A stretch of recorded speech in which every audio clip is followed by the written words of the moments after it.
So, good morning, everyone. It's great to see this group, and I am so thrilled to be on the stage with so many leaders in the national service area. Membership in a community is understanding that you have a stake in your neighbor's dreams and struggles, as well as your own.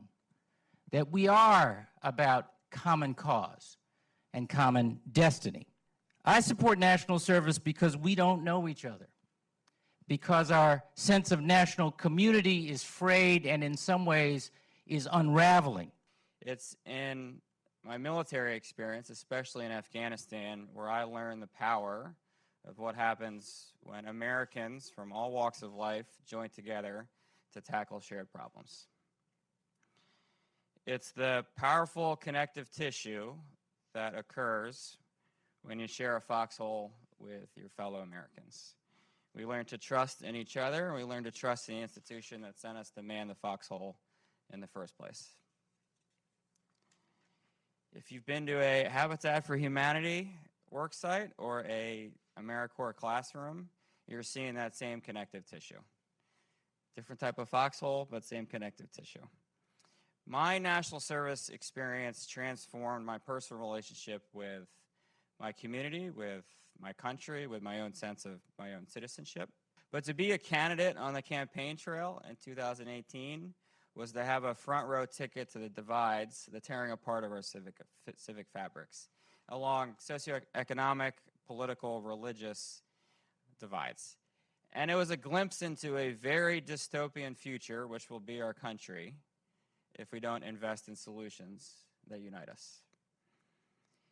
So that's why I'm so excited about national service, especially service years, because I believe they have the power, and we at Service Year Alliance believe they have the power to bring people together in common cause. Let me make the conservative case for national service. There are three areas that I want to briefly touch on. One is I think it's good for the unity of the country. Second is I think it's good for the people who engage in national service. And third, I think it's good for the people who are on the receiving end of national service, the receiving end of relationships, of care and of love. I think it's good for the unity of the country, and that's something that conservatives actually once cared a great deal about. I have met people with different political, religious, socioeconomic backgrounds than my own, and yet we are all still able to do the job that needs to be done. And I'm able to have conversations with them where they're not arguments. I'm able to be able to find ways to deal with people. And I think I'm translating that to the question to say that because I am around these people that are not like me, it makes me, I think, a better person because I have a different understanding and perspective on what other people are going through, what their situations are like, what their lives are like. We at Service Year Alliance think national service is actually inevitable. We think it's inevitable because we're talking about the civic divides. We are about to enter a political phase beginning in Washington where those divides are only going to deepen.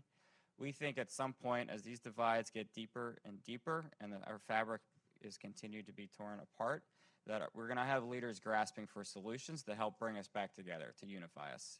And we think national service is the best antidote. So for us, our message is rather than start 5, 10, 15 years from now, to echo what Governor Patrick said, it's an urgent moment and let's get started right now.